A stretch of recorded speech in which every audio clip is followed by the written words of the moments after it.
How you doing? This video is for my diaspora project. Uh, my name is Namo Q Jackson.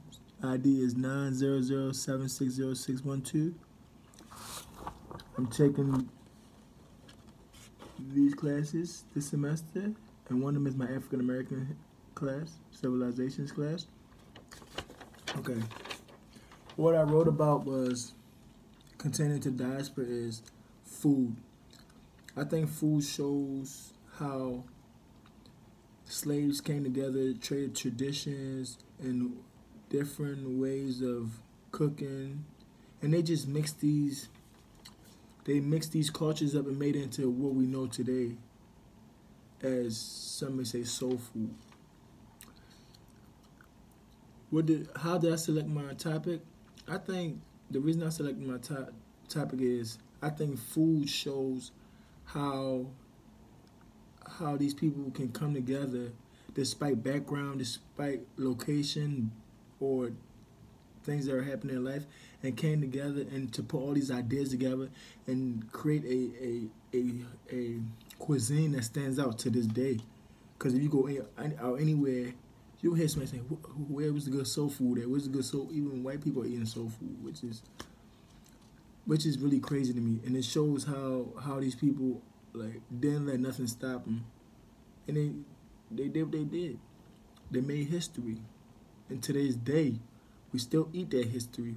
Every time you eat collard greens, every time you eat chitlins, every time you eat pig feet, every time you eat anything that comes from slit from the past that they used to eat, they made into a cuisine today that everybody enjoys and is like one of the best tasting foods ever. What challenges did you face in finding the information?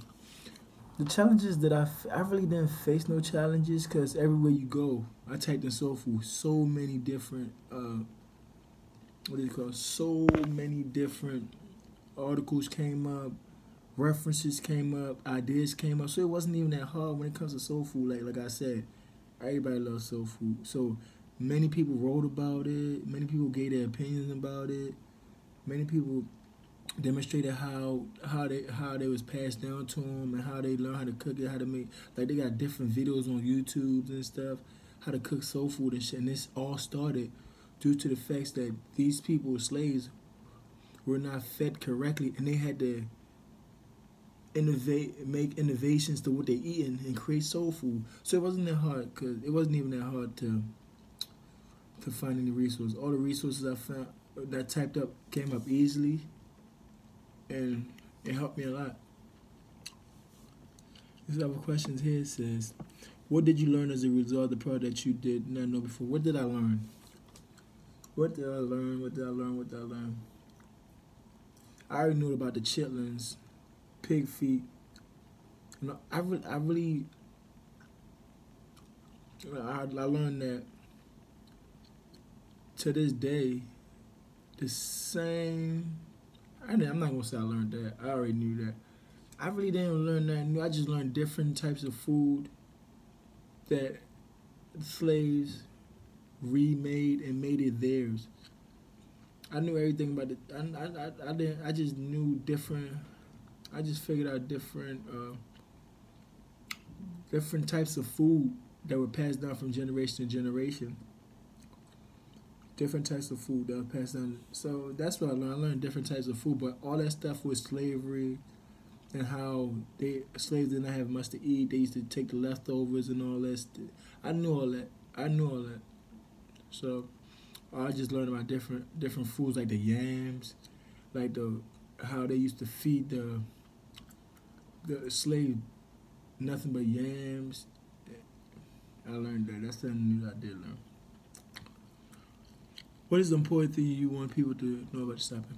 I want you to know that food is very important. Food is very important.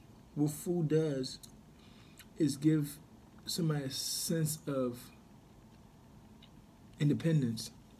If you can take leftover stuff that's not even edible, shouldn't even be edible, and you create a cuisine that people love to this day, that you made it your own. That's what I want people to know, is that is the most important. Food. Who doesn't love to eat? Who doesn't love to eat their favorite food? And for these people, these slaves, to create a cuisine out of trash, that is just mind blowing. Because somebody would have gave me some chitlins right now and said, cook this up. Like, what? What I look like? But these people handle this and thrive beyond their control and made soul food what it is today. It made an impact on all the world.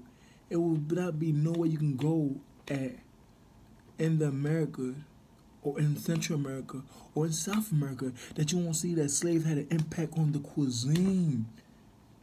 That is amazing. Who would have thought that?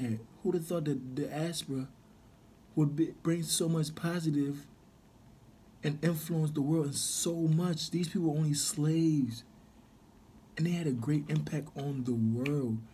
That shows you something. That shows you that no matter how small or what your situation is, anything is possible. And these slaves owners back then thinking that, oh, we're just going to give them the trash. We're going to give them the chillers. We're going to give them the stuff that don't... Well, so what? And these people made a motherfucking cuisine. Can you believe that? Can you believe that? Wow, I just can't, because somebody would have gave me some pig feet, told me to cook that, I would throw it back at them. And they probably got rid of me. But yeah, this class has been great. I really appreciate your patience with me, Dr. Nina. I really appreciate everything, your patience with me, your grading, and everything you've done for me this semester. And I really appreciate you're a really great teacher. And I hope I get to meet you soon. I think I took your class before, but yeah, it's been great this whole semester. Thank you very much for everything. Have a great day.